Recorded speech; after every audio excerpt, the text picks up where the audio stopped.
Olá, muito boa tarde a todos e a todas. Sejam bem-vindos a mais um Reinventando. Eu estou muito feliz com o nosso entrevistado, com o nosso convidado de hoje. É uma pessoa que tem uma história de vida belíssima. Eu conheci o Rodrigo Baggio, nosso convidado de hoje, quando eu estava no terceiro setor, lá em Goiânia, uma fundação pequena, e ele já ativo no terceiro setor. Desde que ele estudou ciências sociais, ele combinou a paixão com tecnologia, com informática, com empreendedorismo social e construiu uma vida muito linda.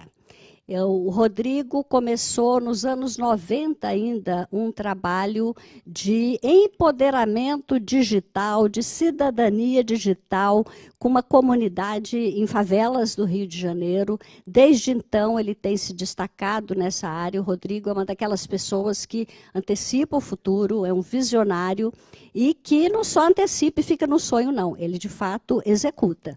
Ele criou o Comitê pela Democratização da Informática, que hoje se chama Recode. Ele vai explicar para a gente essa mudança de nome, se é uma mudança de concepção, se é uma nova fronteira que a cabeça dele, que é lá na frente, está vislumbrando aí para a tecnologia na educação.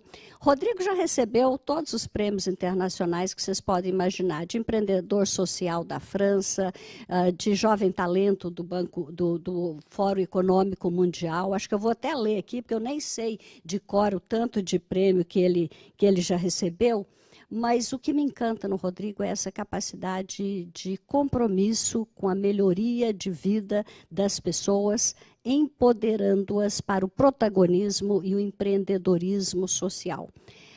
Eu vou pedir a ele que conte um pouco dessa experiência dele, mas lendo a biografia dele, que eu confesso que eu não conhecia, né, detalhes, bastou eu conhecer o Rodrigo pessoalmente para me apaixonar por ele, pelo que ele faz, mas lendo a biografia dele, eu descobri que lá nos anos 90, na IBM, ele pilotou um programa que chamava Reinventar a Educação. Eu juro que eu não copiei esse nome da IBM. A equipe de produção do Centro de Mídias de São Paulo e eu trabalhamos, construímos esse Reinventando junto. Mas agora, Rodrigo, eu queria que você, claro, eu quero ouvir todo o seu trabalho de hoje, essas novas fronteiras aí da tecnologia, o que a pandemia trouxe, as mudanças do ensino remoto, ensino híbrido, tudo que está por nos esperar. Mas começa me contando, para matar a minha curiosidade, o que era reinventar a educação nos anos 90 e o que é reinventar a educação hoje? Obrigada, Rodrigo, pela presença. Com você. Professora Raquel, muito obrigado. Para mim é um grande prazer estar aqui de volta com vocês. A gente se conheceu em Goiás, né, não só na época que você estava no terceiro setor, como empreendedora social, mas depois à frente da Secretaria de Educação. Então, para mim é uma grande honra estar aqui com você hoje e com essa legião de professoras e professores, né, que fazem parte do Sistema Público de Ensino de São Paulo e de outros lugares. Então, boa tarde, é um grande prazer estar aqui. É verdade, depois que eu entrei na vida profissional, eu comecei a trabalhar com a IBM. A IBM me contratou para rodar um programa global da IBM chamado Reinventando a Educação. E esse programa foi iniciado na escola Ana Júlia, no centro da cidade do Rio de Janeiro, uma escola pública, e para mim foi uma experiência fascinante estar em contato aí com professores da rede pública, naquela época ensinando o básico da tecnologia, com os computadores que a gente tinha disponível, eram PCs XTs, ou 286, né, que eram computadores muito assim antigos.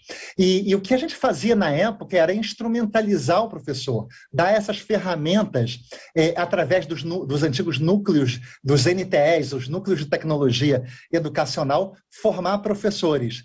E para mim foi uma experiência assim, maravilhosa estar na IBM trabalhando com educação naquela época, em 94. E hoje, em 2021, O que mudou, gente? Porque com a pandemia, o novo normal da sociedade que nós estamos vivendo, aceleramos em 7 anos a necessidade de empoderamento digital, de inclusão digital. Então, hoje a gente percebe que é fundamental na sociedade. Antes a gente tinha... Quantas pessoas vocês conhecem que deveriam ter...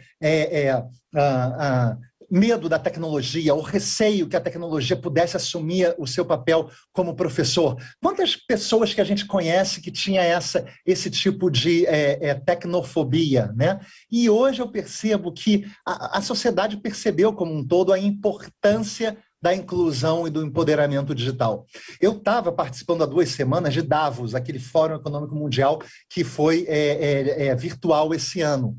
Foi incrível a quantidade de sessões, professores, professoras, sessões sobre inclusão digital, né, mobilizando as maiores empresas, né, do nosso planeta. Então, hoje a gente percebe que não dá para a gente ter 3 bilhões de pessoas no nosso planeta que estão excluídos da internet. A gente precisa acelerar essa conexão. Então, eu me lembro muito, de 94 para cá. Professora Raquel, em 94, 95, quando a gente fundou o CDI, o Comitê para a Democratização da Informática, que hoje nós chamamos Recode, reprogramar, né, no Brasil, Recode. Quando a gente criou o CDI há 26 anos atrás, a gente estava falando em democratizar o acesso a computadores e internet. Então, nós fomos pioneiros na terceira revolução industrial. A terceira revolução industrial foi a revolução dos computadores, da internet, que mudou a forma da gente se relacionar e comunicar. E hoje, em 2021, nós estamos sendo pioneiros na humanização da quarta revolução industrial. Então, só para fechar isso, eu queria deixar essa ideia com vocês.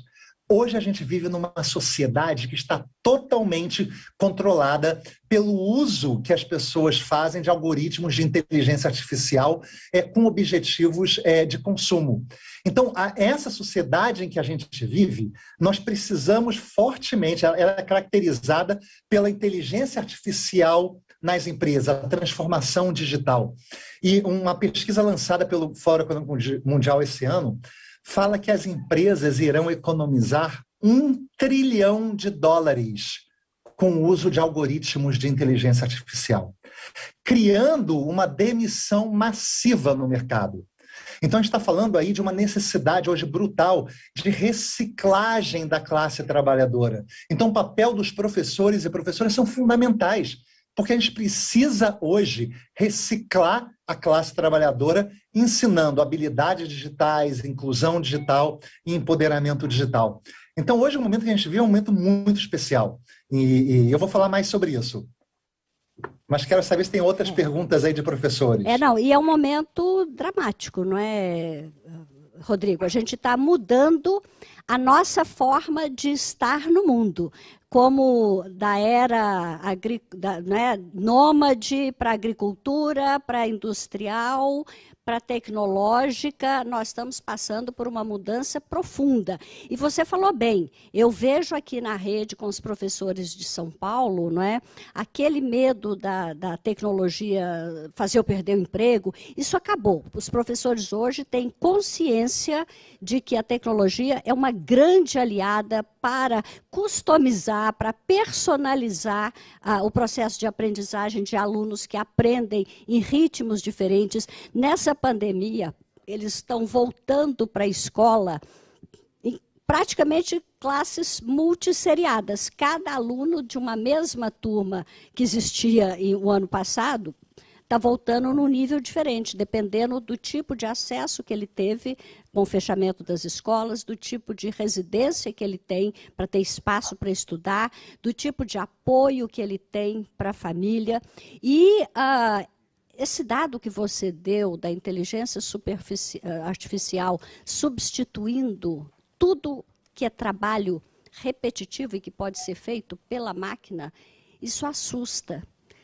Como que nós, professores, podemos, não é, continuar sendo os seres pensantes de sempre e não sermos substituídos pela máquina. Tudo isso tá em jogo. E eu queria que você contasse também como que daquele antigo CDI que pedia doação de computadores velhos, aproveitava partes de um para o outro. Até eu ajudei a ganhar computador para você reaproveitar partes e montar novos, não é? Como é que é aquele antigo CDI e a Recode de hoje, que está em 9 países, que já empoderou quase 2 milhões de jovens, que tem um trabalho reconhecido internacionalmente.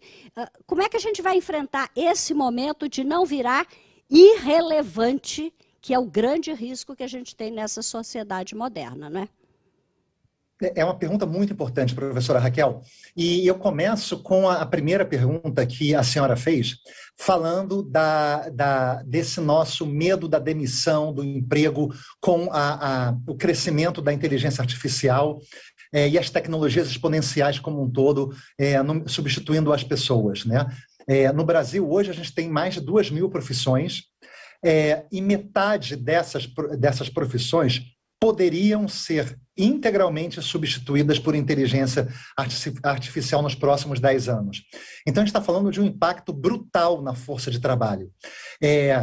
Mas isso é muito parecido com a passagem da sociedade agrícola para a sociedade industrial na primeira revolução industrial, em que as pessoas saíam dos campos e iam para as periferias das grandes cidades, de Londres, trabalhar nas indústrias e nas fábricas. As pessoas falavam assim, os empregos vão desaparecer, o emprego agrícola. E, na verdade, o que a gente viu foi uma grande substituição por novas formas de emprego. Mas nessa época, na primeira revolução industrial, não se falava em ética, em valores na implementação dessa revolução industrial. Então, nós vimos muitos absurdos acontecerem nesse processo. O que eu vejo que hoje é uma grande diferença da quarta revolução industrial é que a sociedade está mobilizada ainda na sua elite, né, sobre a importância de se trazer ética e valores para o uso das tecnologias exponenciais. Então, é esse o trabalho que a gente vem na Recode desenvolvendo. E essa transformação que a gente fez, professora, é uma tecnologia exponencial. Uma tecnologia exponencial. Imagina a inteligência artificial, programas desenvolvidos por computadores que podem tomar decisões, né, em determinada medida e com determinados limites. Então, a inteligência artificial, ela é a mãe das tecnologias exponenciais. A partir da inteligência artificial, começou a ser desenvolvida outras tecnologias exponenciais, como a realidade virtual. Lembra a realidade virtual? Você botar um óculos e você está dentro do filme que você está vendo. Você não está vendo o filme ali na tela. Você está dentro do filme interagindo, do jogo. Então, a realidade virtual está revolucionando a forma de usar o computador. Hoje, por exemplo, o equipamento do Facebook para a realidade virtual é um novo iPhone. É impressionante esse tipo de tecnologia e como vai se tornar mais barata a cada vez. E esse é, por exemplo, o futuro do Facebook, é a realidade virtual. Realidade aumentada é você pegar, por exemplo, seu smartphone e passar na sua sala de aula e você ver uma pessoa ou um produto e você receber informação, como código QR, como links, né, em que você pode ter mais informação a partir da realidade aumentada. Internet das coisas. Gente, isso é fascinante. Na segunda revolução industrial, as coisas passaram a ter energia elétrica. Energia elétrica. Hoje, na quarta revolução industrial, as coisas estão passando a ter inteligência artificial. Imagina, então, coisas conversando e interagindo com coisas. Essa é a realidade da internet das coisas. Imagina a sua casa, a sua geladeira comunicando que acabou as saladas, né? Só para falar uma coisa sustentável, né? E aí ela mandou uma mensagem para você e você ativa, né, o seu smartphone que faz um pedido no seu mercado e realiza uma entrega. Então são coisas com inteligência. E o 5G? O 5G, então, ele vai potencializar, porque imagina coisas com inteligência, com uma velocidade impressionante, aprendendo umas com as outras. Imagina, vou dar um exemplo concreto. Imagina carros inteligentes, né? E saindo uma nova legislação no trânsito.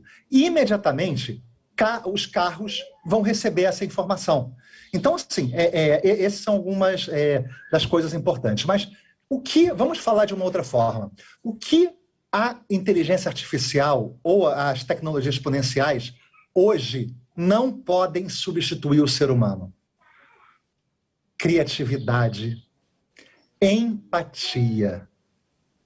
Olha, então, na nossa sociedade, quais são as profissões que exigem cuidado, empatia, criatividade. A gente está falando de enfermeiros, né, cuidadores, né, a gente está falando de professores. Né? Um professor tem hoje na nossa sociedade um papel extraordinário de guiar os nossos alunos para essa nova geração, esse novo modelo mental em que para essa nova geração a tecnologia já virou ar. Então, hoje, os professores têm um papel fundamental, que é justamente guiar os jovens para serem inseridos de uma forma humanizada, com ética e valores, nesse mundo em que nós vivemos das tecnologias exponenciais. Nossa, Rodrigo, eu adoro te ouvir, você sabe disso, né? Mas vamos... eu já falei que você enxerga à frente do seu tempo, por isso é que é muito bom te ouvir.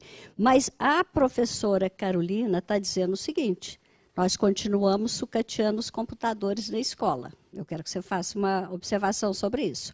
A professora Margarete está entusiasmada. Já estou trabalhando o caderno do aluno de tecnologia, muito bons temas, está muito feliz. O professor Reginaldo está dizendo, né, boa tarde, o grande desafio está em praticar o diálogo solitário, ou seja, essa adequação ao mundo digital está acontecendo de forma desigual e nos pegamos falando sozinhos, acreditando que estamos sendo ouvidos. Eu queria que você comentasse as observações desses 3 professores, não vou juntar muito não. Foram observações ótimas, e isso também me lembrou ao início, quando a gente começou com o CDI há 26 anos atrás, em que as pessoas não tinham acesso a computadores, só as escolas da elite, né, ou empresas. E aí foi necessário nós criarmos campanhas, e a gente criou as primeiras campanhas de doações de computadores na América Latina. A gente tinha uma estrutura de logística de trazer computadores de Tóquio, no Japão, por transatlânticos, e junto com a Unesco, que recebia esses computadores, pelo Unesco ter status diplomático, em vários computadores da América Latina, e a gente distribuía para centros comunitários, ONGs, em favela, periferia, escolas públicas, bibliotecas públicas e comunitárias. Então, eu vejo que hoje a gente continua tendo um grande desafio. Quando a gente fala assim, por quantas políticas de inclusão digital nós já passamos nas últimas décadas? Muitas, impressionantes. Sempre a gente está falando de comprar computador, o acesso à internet, colocar na escola. Isso é o básico. Né? E sendo básico, a gente tem que tomar muito cuidado, porque é o tipo da política que pode favorecer ações de corrupção, né, de compras. Né? Então, a gente precisa fazer o primeiro passo da inclusão digital, que é comprar computador e comprar internet para as escolas, mas sem o próximo passo, que é o empoderamento digital dos professores e das professoras, a gente fica só numa política assistencialista. Então, como a gente pode fazer um processo de formação contínua de professores e professoras? Né? Como a gente pode criar comunidades de aprendizagem para que a gente possa continuadamente criar projetos para que esses projetos possam impactar a escola, a classe, a comunidade do entorno? Então, eu vejo que hoje é mais fácil, não é simples, mas é mais fácil para uma escola com seus professores e a sua direção contactarem empresas ao redor buscando doações de computadores. Né? É possível fazer isso. Hoje tem no mercado muito mais computadores para doar do que existia atrás, mas o acesso à internet tem que ser barateado. É por isso que eu acredito que a gente precisa construir no Brasil uma política pública de empoderamento digital, para que a gente possa pensar numa ação contínua a largo prazo, né, de empoderamento digital da nossa sociedade. Porque quando a gente fala de empoderamento digital, eu estou falando assim, quando a gente começou, a nossa forte inspiração foi em Paulo Freire. E vendo Paulo Freire ensinar adultos no Nordeste a ler e escrever, por exemplo, a gente percebeu que a gente podia ensinar pessoas a conhecerem mais sobre a sua própria realidade, identificando seus problemas e desafios, e aprender a usar a tecnologia como uma ferramenta cidadã, uma ferramenta de transformação, motivando as pessoas a serem empreendedores sociais, ou empreendedores de impacto, ou empreendedores cívicos, usando a tecnologia para muito mais do que ensinar, mas empoderar essas pessoas. E é muito interessante porque quando a gente inventou, né, o nome do nosso campo, né, de inclusão digital, e esse nome de inclusão digital virou um nome global para esse campo que a gente atua, depois de ajudar muitas políticas públicas, a gente precisou mudar mais uma vez, porque a inclusão digital ficou parada na primeira fase, o primeiro passo é comprar computador, acesso à internet, e só isso. Então, o que a gente percebeu? Que o que a gente deveria falar, que é fundamental fazer, é empoderar digitalmente. E é incrível porque empowerment, empoderamento, parece uma palavra americana, né, do idioma inglês, né, da forma que se espalhou para o mundo. Mas quem inventou a palavra empowerment ou empoderamento? Paulo Freire. Paulo Freire inventou a palavra empoderamento e ele dizia, a gente não pode obrigar ninguém a ser empoderado. A gente pode criar as condições para dentro da pessoa surgir a realização, a consciência que as pessoas precisam ser seres humanos éticos, ativos, exercendo sua cidadania de uma forma empreendedora e ativa. Então a gente precisa despertar as pessoas. Por isso que o papel dos professores é fundamental. E a gente pode, na Recode, apoiar esse processo. Eu vou falar mais tarde, mas a gente tem, assim, 3 trilhas especiais para empoderamento digital de professores que eu quero depois compartilhar com todos vocês. E a gente quer ver isso, até porque eu quero que você venha a São Paulo conhecer o Centro de Mídias, conhecer, esse é um de vários estúdios que a gente tem aqui, vários canais. Quero que você conheça o Centro de Inovação da Educação Básica Pública, o primeiro criado, e quero que você nos ajude a empoderar o centro. E aqui, a gente estou vendo aqui, Rodrigo, o professor Silvio está dizendo o seguinte, eu sou aluno de Engenharia da Computação, 15º bimestre da Univesp, e professor de História e Sociologia na rede. Já trabalho essa ideia com os meus alunos desde 2017. Que maravilha, professor Silvio. Eu tenho certeza que você vai adorar conhecer o Rodrigo Baggio e aprofundar as suas ideias com ele. O professor Sérgio, também entusiasta, já usamos realidade aumentada em alguns livros didáticos. Eu acho que você vai gostar da rede de São Paulo, viu, Rodrigo? Tenho a ligeira impressão. Agora, o professor Antônio está lembrando que nós vivemos em uma sociedade plenamente desigual. Todos os estudos mostram isso.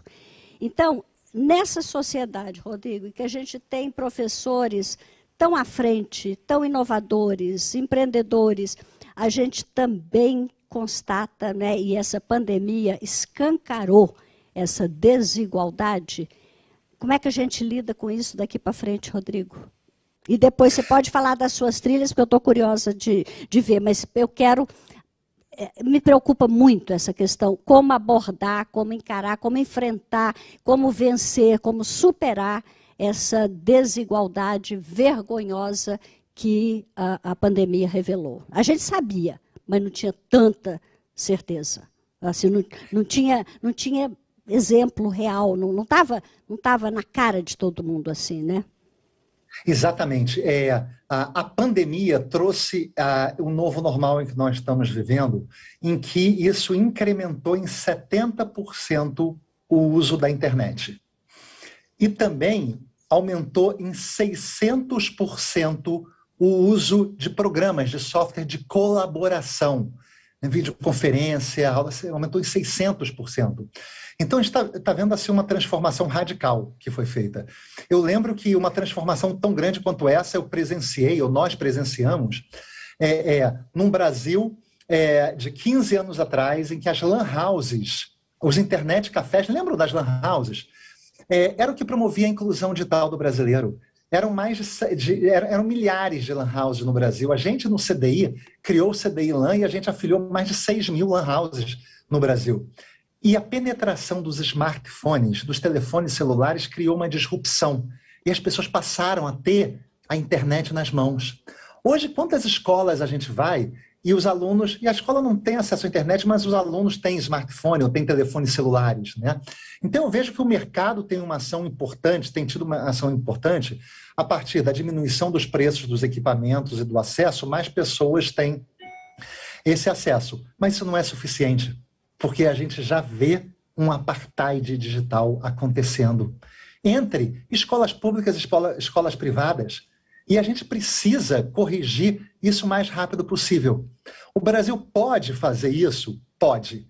Como? Através de criação de uma política pública nacional que integre governos federais, estaduais, municipais, integrem a sociedade civil organizada, as ONGs, integrem as empresas, né, as fundações, as academias, criando uma ação multissetorial, em que tenha começo, meio e fim. E o Brasil tem condições também de ser um grande exemplo, porque o Brasil tem o FUST, que é o Fundo da Universalização das Telecomunicações. Já ouviram falar isso? Talvez não. Rodrigo, eu vou te interromper e falar da minha profunda irritação com o FUST. Desde 2003, como deputada federal, eu brigo para que o FUST seja usado para equipar as escolas com computadores. Olha, como presidente do Conselho, como deputada federal, como tudo, eu nunca deixei de lutar pelo FUST, mas conta para a rede exatamente o que é o FUST, porque é a minha frustração com o FUST. Tá bom, eu vou dizer por que é a frustração de todos nós, tá? Professores e professoras, vocês todos, se olharem a sua conta de telefone, há décadas, vocês estão pagando uma porcentagem da sua conta telefônica para um fundo que deveria promover a inclusão digital. Só que esse fundo não é usado. Ele é contingenciado para superávit primário. Ou seja, o dinheiro é retido e não utilizado no fim do objetivo. Mas a boa notícia é que no ano passado passou no Senado, na Câmara, a atualização do FUST, o uso do FUST para a inclusão digital. E teve um lobby muito grande das comunidades do agronegócio, né? E aí surge aí o que é uma necessidade para o Brasil, que é a internet nas zonas rurais. Dos mais de 5.300 municípios brasileiros, né, a gente precisa fazer a internet chegar nas zonas rurais, né, para conectar as pessoas do campo, retendo e dando instrumento para essas pessoas estarem nas suas comunidades rurais, mas conectados à internet. Então, acho que tem uma esperança do FUST, mas todos nós temos que nos mobilizar até agora para fazer, a partir de agora, a nova legislação do FUST ser implementada. Eu acho que essa é a boa notícia, mas tem que ter monitoramento da sociedade organizada. Mas eu queria contar uma história aqui, porque a gente está falando de várias coisas assim, eu queria contar para vocês, professores e professoras, uma história de transformação. Eu queria mostrar para vocês a história e um vídeo do Wanderson, que é um jovem que morava em comunidades do Rio de Janeiro, e ele teve a vida transformada pela tecnologia. É um vídeo muito rápido que eu queria mostrar para vocês sobre a história do Wanderson.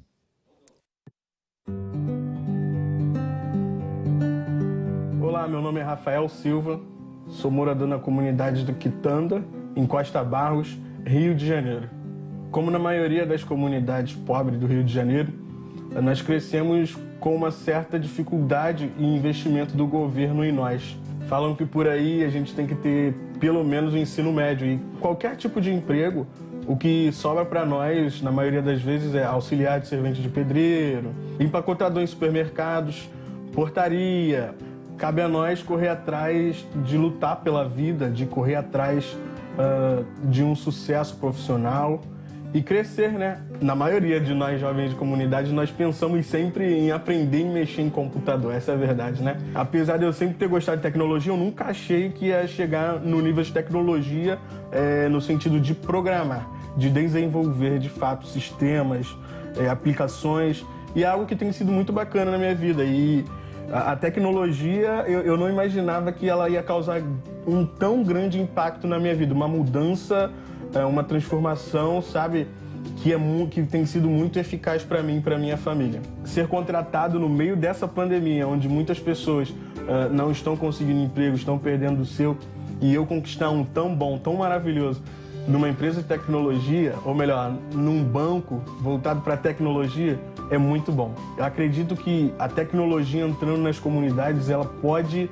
mudar a realidade de muitas pessoas, não só jovens. A tecnologia pode ajudar a transformar a vida da pessoa. Meu nome é Rafael Silva e eu sou um Recoder.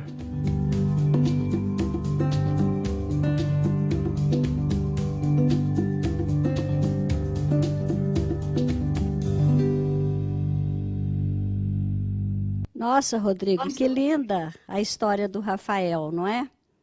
Exatamente. A história do Wanderson, então, eu vou contar depois. Mas vamos falar da história do Rafael. Professores, professoras, a gente vive hoje num mundo em que o mercado está necessitando desesperadamente de dezenas de milhares de desenvolvedores para ocuparem posições no mercado. Essa é uma das grandes oportunidades que a gente tem de formar jovens de baixa renda, moradores de periferias e comunidades, negros, mulheres, LGBTQ+, para ocuparem essas posições. Hoje, ser um desenvolvedor deveria ser um sonho desses jovens em vulnerabilidade, porque é uma possibilidade clara e concreta de ascensão social, como a gente está vendo aqui a história do Rafael.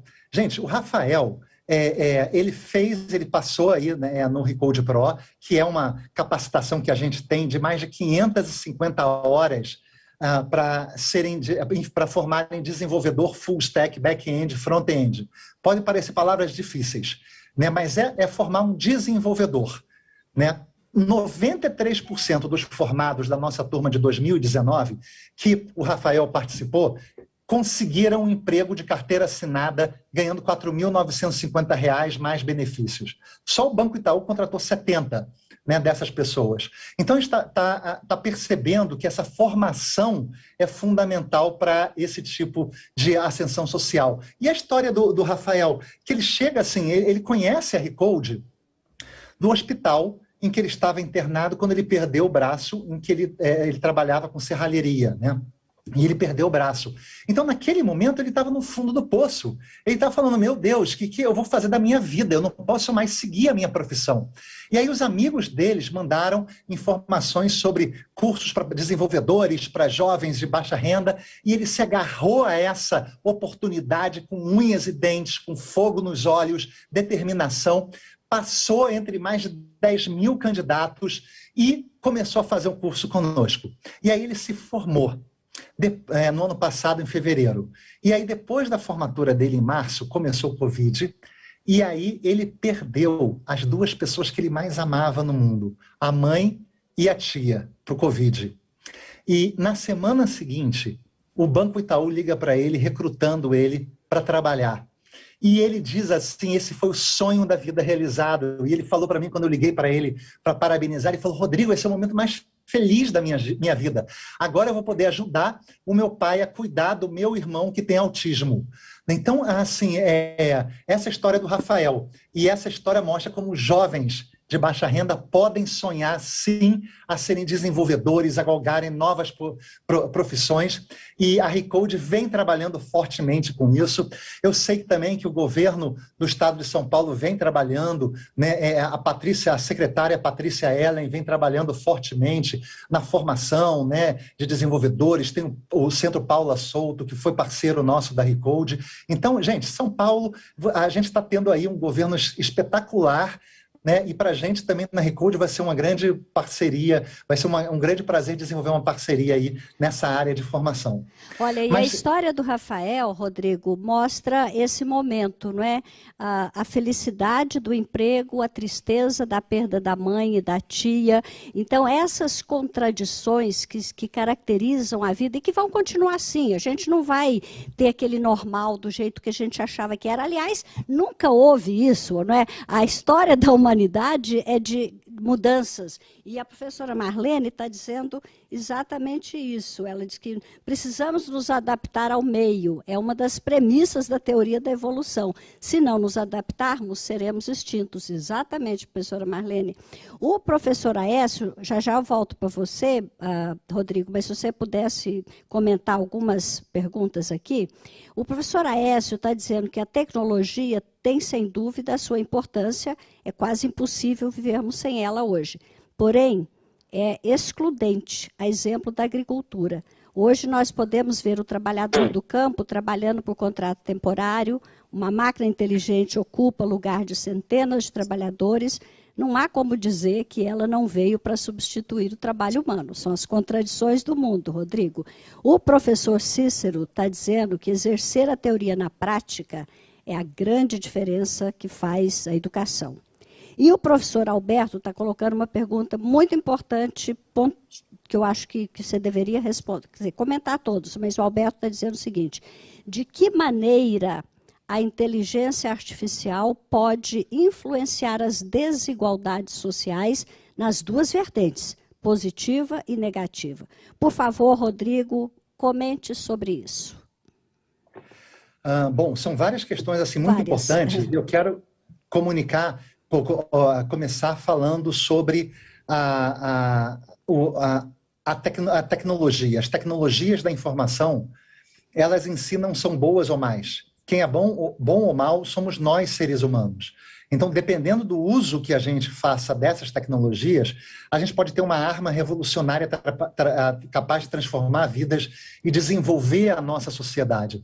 E dependendo do uso que a gente faça, a gente pode ter inteligências artificiais por trás das mídias sociais que nós e os nossos filhos e alunos e alunas usamos, procurando vender equipamentos e produtos. Então, a gente está vivendo um momento único da história da humanidade. O maior desafio que a gente tem hoje, junto com a mudança climática, é a humanização da quarta revolução industrial. E eu digo isso por quê? Porque é fácil hoje a gente perceber o apartheid quando a gente olha e vê que uns têm acesso a computadores e outros não. Ou acesso à internet de alta qualidade ou à internet de baixa. Ou um smartphone melhor ou um smartphone pior. Mas a gente está indo para um nível de uso da tecnologia que pode tornar essas questões assustadoras. Imagina robôs. Imagina agora nanorobôs, ou robôs do tamanho molecular. Fábricas do tamanho molecular de moléculas sendo produzidas e produzidas vírus e produzindo nanorobôs que podem entrar no nosso corpo humano para combater o câncer, doenças, né? Ou podem entrar no nosso corpo humano para vigiar diretamente o que nós ouvimos, sentimos ou falamos. A gente está chegando num nível em que nas próximas décadas a inteligência artificial vai superar a inteligência humana. A gente está falando do momento de singularidade, que é o momento em que a inteligência artificial vai superar a inteligência humana. Como aconteceu, por exemplo, quando o Watson da IBM ganhou a partida de xadrez dos maiores jogadores de xadrez do mundo. Ou como, mais recentemente, o AlphaGo, que é uma empresa da Google, jogando Go, Go, que é um jogo espetacular, ancestral, chinês. Ele é muito mais complexo que o xadrez. Então, o algoritmo, a inteligência artificial do AlphaGo, ganhou dos maiores jogadores de Go da China, fazendo uma comoção popular. Quer dizer, esse jogo final teve mais de 280 milhões de visualizações. E isso criou um impacto tão grande na China que, após esse fato, governo, empresas e sociedade civil chinesas começaram a se transformar criando as maiores políticas que a gente viu hoje de implementação de inteligência artificial, empresas, né, fazendo a China ser hoje um império da inteligência artificial e fazendo hoje que o maior desafio da agenda da Casa Branca é justamente a luta, a competição para ver quem vai ganhar essa luta da inteligência artificial. Então é isso. Imagina o neocórtex, que é a área do nosso cérebro que possibilita o pensamento, a memória, a imagem. Imagina a gente conectar o nosso neocórtex através de nanorobôs à internet ou à nuvem. O que eu estou falando não é ficção científica. O Google tem uma divisão que é liderada pelo um dos maiores especialistas em inteligência artificial no mundo, voltada justamente para essa pesquisa do Google Cérebro, Google Brain, que é justamente o acesso à internet direto do cérebro. É nesse momento que nós, se não estivermos implementado uma sociedade com ética e valores e uma revolução industrial, uma quarta revolução industrial humanizada, nós estaremos vivendo aí um momento de ruptura em que, se vocês, professores, quiserem ler os livros do Harari, né, Homo Sapiens, Homo Deus, vocês vão ver aí o que a gente está falando. Então, o que a gente conhece hoje não é nada perante o desafio que nós temos aí no futuro. Mas a gente tem as boas notícias aí, tem exemplos. Eu vou pedir agora para a produção botar agora um slide dos meninos e meninas do Maranhão. Eu quero falar essa história agora. Deixa eu só... a gente quer muito ver esse slide e essa história, mas acontece que o que você falou sobre a humanização e a ética e o Harari, eu acabei de lembrar que o Harari fez uma declaração há 2 dias dizendo que a ciência mostrou que está preparada para proteger a humanidade. E por que ela respondeu rapidamente com vacina? E aí, por que a gente teve tanta morte com Covid? Erros políticos. Então, a questão da humanização, a questão da ética, não é? que inclusive, um professor está dizendo aqui, não é? o professor, a tecnologia... Espera aí, que meu telefone sumiu. Aqui. O professor Valdir está dizendo que, junto com a inclusão digital, nós, educadores, precisamos também abordar sistematicamente a ética digital. A ética digital, a ética em todos os sentidos, você tem falado disso, é muito importante. A professora Meire está emocionada com a história do Rafael, que emocionante mudar de vida com uma formação. E aí, a gente, por incrível que pareça, Rodrigo, a gente já está quase acabando o programa. Eu vou deixar você falar sobre o slide e talvez depois encerrar, fortalecendo essa coisa do humanismo, da ética, da responsabilidade nossa como educadores na construção dessa sociedade mais democrática, mais respeitosa, mais ética, mais pautada em princípios. Não é que esse é o grande desafio do nosso futuro, não é a tecnologia, não é a ciência, é exatamente o comportamento humano ético. Exatamente, muito bem. Então eu vou encerrar contando uma história. E depois eu quero encerrar, professora Raquel, com a trilha que a gente quer oferecer para os professores e professoras da Rede Pública de São Paulo, tá? Para vocês verem um pouco mais e acessarem o recode.org.br, que é o nosso site, para fazerem esses cursos gratuitos, tá? Então, assim, eu vou falar o seguinte, antes de botar o slide, deixa eu contar essa história. Imaginem a gente ensinar jovens de ensino médio a fazer um curta, um filme pequeno, em realidade virtual 360. A realidade virtual 360 é a tecnologia que você põe um óculos, mas você filma com uma câmera que filma em 360 graus. Então você põe o óculos e você vê em todas as direções. Agora imagina a gente criar um festival nacional de realidade virtual para impacto, estimulando times de escolas públicas de todo o Brasil a criarem curtas em realidade virtual 360. Um projeto apoiado, aliás, pelo Facebook, em que a gente tem produções incríveis. Agora, imagina 2 meninas e um menino do Maranhão, de uma escola pública do interior do Maranhão. Eles começaram a fazer um curta, aprenderam a fazer roteiro, usar realidade virtual, acompanhado e mediado pelos seus professores, né, que tem um papel fundamental, né, no projeto. E nessa escola pública no interior do Maranhão, aprendendo a metodologia Recode, eles começaram a ler o mundo né? Identificar um desafio. E aí eles identificaram um desafio que era um assentamento que tinha próximo dessa escola, mas um assentamento numa área muito remota, né, em que não tinha uma estrada ligando o assentamento à cidade mais próxima. Então, quando as pessoas ficavam doentes ou morrem, elas tinham que ser levadas em rede. Imagina as pessoas carregando numa rede, né, durante quilômetros. E eles escolheram essa história e fizeram um curta em realidade virtual 360 e foram reconhecidos pela qualidade do curta. E aí, a partir desse reconhecimento, parlamentares no Maranhão, estou falando de Goiás aqui, né, que tem as melhores políticas públicas, 3 anos ganhando, né, IDEBs de alta performance no Brasil, pela professora Raquel, mas é sobre o Maranhão. Então, no Maranhão, parlamentares do Maranhão tiveram a oportunidade de falar com esses jovens da escola pública, que mostraram para eles esse curta, e foi a primeira vez que esses parlamentares botaram óculos de realidade virtual. E eles ficaram tão impactados que levaram essas 2 meninas e esse menino de ensino médio para uma audiência com o governador do Maranhão. E o governador do Maranhão viu o projeto de empoderamento digital que esses jovens fizeram.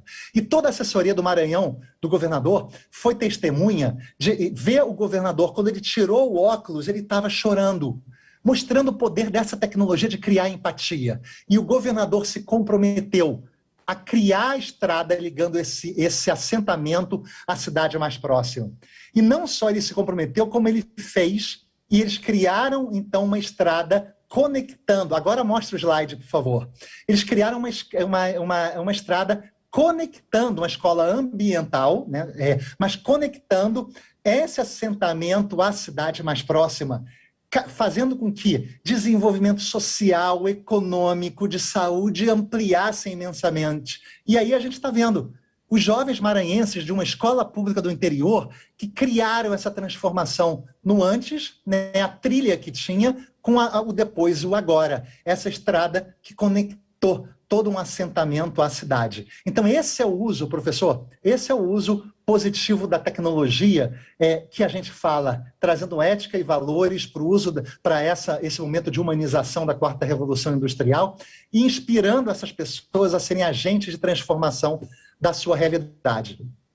E aí, como eu falei rápido, tem mais uma história para contar antes de eu fechar com a trilha, né? Que é a história do Wanderson. Mas antes de mostrar o vídeo, deixa eu contar a história dele.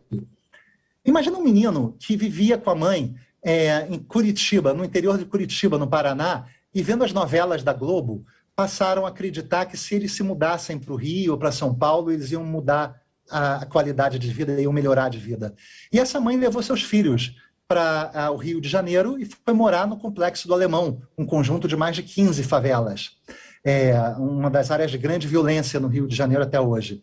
E o Wanderson cresceu nessa comunidade, ficando primeiro como o aluno do fundo da sala, se envolvendo aí com as más companhias, logo entrou no tráfico, né, começou a trabalhar no tráfico, subiu, né, aos 12 anos de idade, subiu na hierarquia do tráfico e virou, aí foi preso pela primeira vez. Saiu da prisão, não entregou ninguém, e virou o número 2 do tráfico do Complexo do Alemão, sendo ele responsável por toda a distribuição de drogas para mais de 60 bocas de fumo. Ele era responsável pela embala. Chega o caminhão da droga e aí você mistura a droga com produtos para multiplicar o lucro. O Wanderson foi preso novamente e encontrou uma escola da Recode, um centro de empoderamento digital dentro da prisão. E ele teve uma transformação na vida dele. Ele virou um educador dentro da prisão, ajudando na recuperação de outros jovens. Ele saiu da prisão e negociou a saída dele dessa facção. E ele começou a trabalhar como educador social em dezenas de centros comunitários, né? Depois de uma década, ele já tinha mais de 100 mil jovens que ele tinha empoderado digitalmente. E a Microsoft decidiu usar esse exemplo do Wanderson como um exemplo global, como um agente de transformação, fazendo com que uma grande campanha da Microsoft nas mídias sociais levasse para o mundo a história do Wanderson como um exemplo de agente de transformação. Pode rodar a história do Wanderson, um vídeo agora, por favor? It is not where we come from that defines us. It is where we go that matters. When I was 14, I went to prison. That was a reality for so many children where I come from. We saw no future, no hope. It was there that I was introduced to computers. For the first time, I saw opportunity. When I was released, I wanted to share that with others. Now, I use Microsoft technology to train people to use computers. Education is everything. It gives these kids a chance. It gives them hope, and it creates opportunity. Technology saved my life, and I believe it can save others.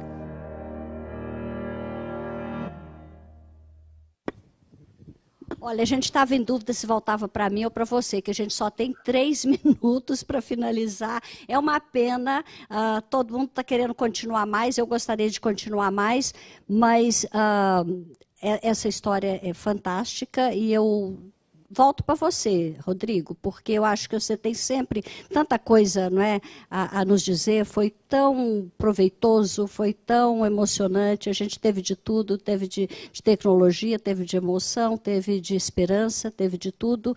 Então, a gente está caminhando já para fechar, tá?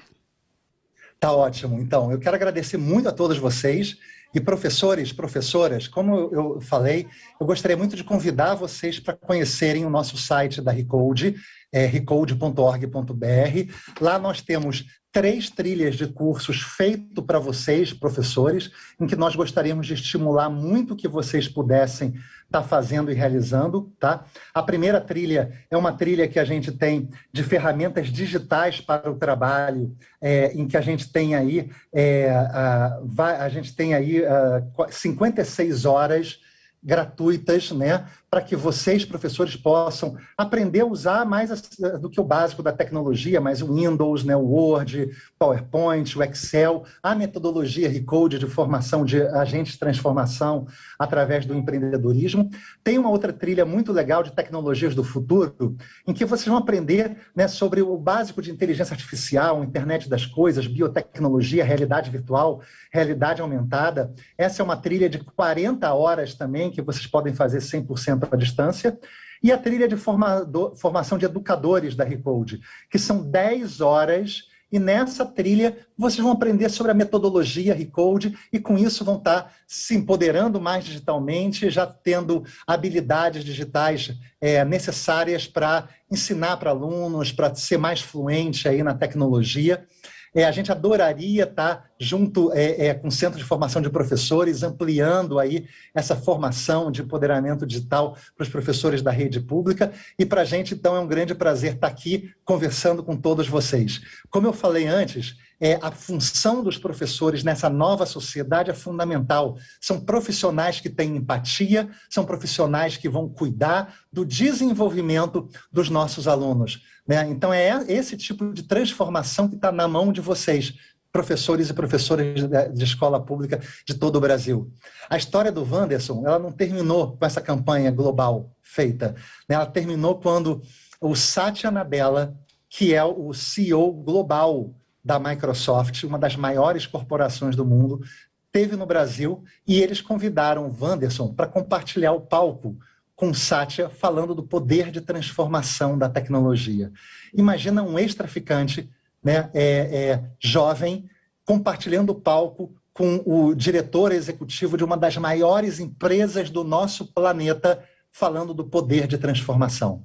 É isso que nós fazemos, é isso que vocês fazem como professores, né, de jovens da nossa sociedade, com essa visão que é fundamental, que é inspirar essa próxima geração de jovens agentes de transformação, que é inspirar esses jovens que são alunos de vocês e alunas para as profissões do futuro, para se atualizarem.